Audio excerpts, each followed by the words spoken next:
नमस्कार, सुप्रभात।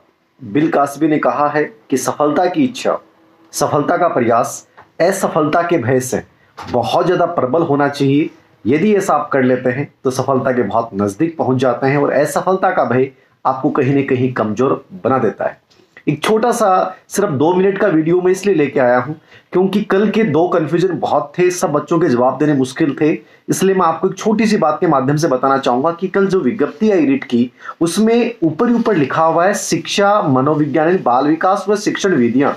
यानी नॉर्मली हम लोग जब पढ़ते हैं तो हमें पता चलता है कि बाल विकास व शिक्षा शास्त्र होना चाहिए, लेकिन वहां तो 1 नंबर पे क्या लिखा हुआ है, शिक्षण विधियां। तो बहुत सारे बच्चों ने कहा कि सर क्या टीचिंग मेथड साइकोलॉजी में जोड़ दिए गए? नहीं, आप 2011 का रेट का विज्ञापन देखिए, 2012 का देखिए, चाहे 17 का देखिए, हर रेट के विज्ञापन में साइकोलॉजी के साथ शिक्षण विधियां ही लिखा हुआ मिलेगा, जबकि जो पेपर होता है उसमें लिखा मिलता है बाल विकास व शिक्षा शास्त्र।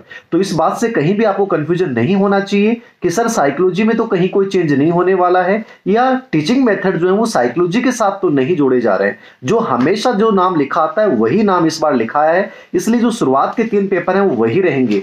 फिर एक बार मैं दोहरा रहा हूं कि जो आपका राजस्थान जीके ऐड हो रहा है, 100% ऐड हो रहा है, तो वो आपके सब्जेक्ट के पेपर में ऐड होगा। इसलिए आपसे मेरा निवेदन है कि जो बच्चे पूछ रहे हैं कि सर हम सब्जेक्ट की गाइड कौन सी लें, कौन सी पढ़ें, उनको मैं ये कहना चाहूंगा कि फिलहाल सब्जेक्ट की गाइड कोई भी मार्केट से आप नहीं खरीदें, क्योंकि हो सकता है कि जीके उसके साथ जुड़ेगा, तो वो गाइडें जब नई रूप में आए तभी वो गाइड खरीदें। अभी सब्जेक्ट की कोई भी गाइड नहीं खरीदें, ये सिर्फ आपके हित के लिए मैं बताना चाह रहा हूं, क्योंकि अभी फिर से खरीदोगे फिर दोबारा खरीदना पड़ेगा। हो सकता है सब्जेक्ट में 1 यूनिट चेंज कर दे, 2 यूनिट चेंज कर दे, टीचिंग मेथड हटा दे, या टीचिंग मेथड के साथ राजस्थान जीके जोड़ दे, सब्जेक्ट का जीके का जो विषय वस्तु होगा उसमें से क्या हटा दे। इसलिए जीके का कोई भी आप जो है वो सब्जेक्ट की कोई भी गाइड नहीं खरीदे। और तीसरी बात मैं कहना चाहूंगा कि कोचिंग स्टार्ट हो रही है 18 तारीख से, तो कोशिशें करें कि यदि कोचिंग करनी है तो बहुत अच्छे संस्थान का चयन कीजिएगा। इस समय आपको राय नहीं दूंगा, बाकी यदि सेल्फ स्टडी कर रहे हैं तो उससे बेहतर कुछ भी नहीं है।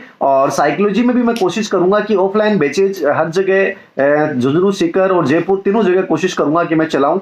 पॉसिबल हुआ, संभव हुआ तो मेरे से जितना होगा मैं उतना करूंगा। बाकी ऑनलाइन हमेशा आप लोगों के लिए तैयार हूं। जो भी आपको मदद चाहिए, किताब के माध्यम से, टेलीग्राम के माध्यम से, मैं बहुत सारे चीजें डालता रहूंगा। बहुत बहुत धन्यवाद। आपकी कंफ्यूजन दूर हो गए होंगे निश्चित रूप से।